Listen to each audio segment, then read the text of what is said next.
In this problem, we are told to find the time domain expression for each phasor below, and we need to write it in terms of cosine, and it's going to look something like that. So for the first problem, we have V is equal to 18.6 at an angle of negative 54 degrees in volts. Our units are not changing, so we don't have to convert anything. And when we look at this, we are given our Vmax here and our angle. We have no other information, so we can just plug in our Vmax and our angle. And that'll be 18.6 and negative 54. And that is for part 1. And for part 2, we have it in milliamps. We have the current I is equal to 20 at an angle of 45 minus 50 at an angle of negative 30 degrees. So we can rewrite this out as 20 with an angle of 45 degrees minus 50 with an angle of negative 30, and both of these are going to represent the expressions but in polar form.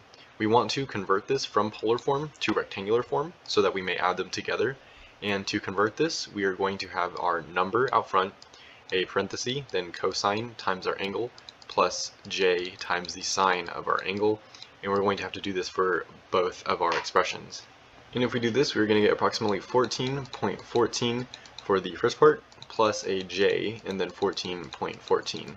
So this is the equivalent rectangular form for the first polar form.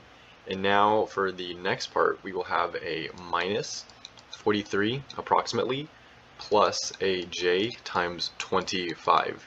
Now with these, all we are going to do is combine like terms, and this will give us approximately negative 29.2 plus a j of 39.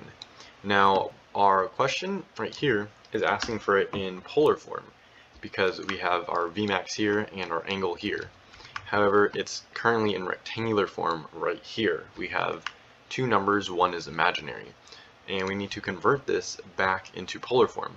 To convert back to polar form, we are going to use that our Vmax is equal to the square root of our real number squared plus the imaginary number squared, all under the same square root.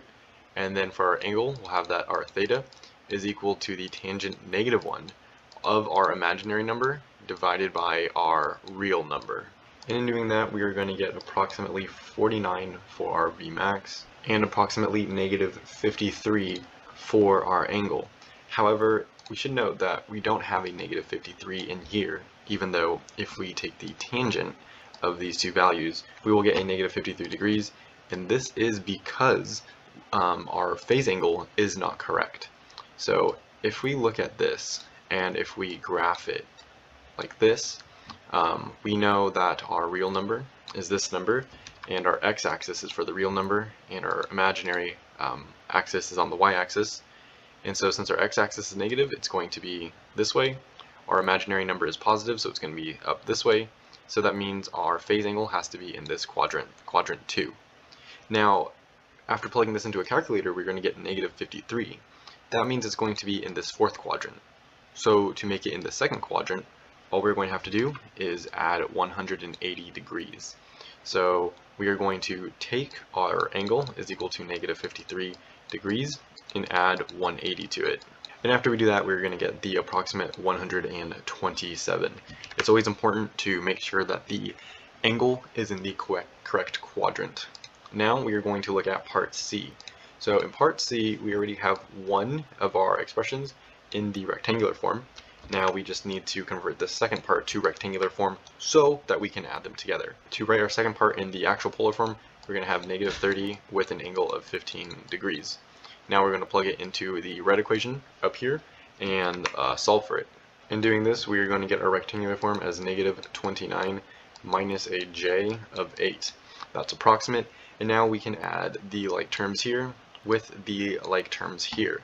And if we do that, we are going to get approximately a negative 9, and then with our j's, we will get a plus j and 72. So this is going to be our equation in the expression. So we should graph this just to make sure that when we change it back to the polar form, that the angle is correct. So remember that the x-axis is the real number, and our imaginary number is on the y-axis. So our real number is a negative, it's going to be over here. Our imaginary is positive, so it's going to be up here. Again, it's going to be in quadrant 2.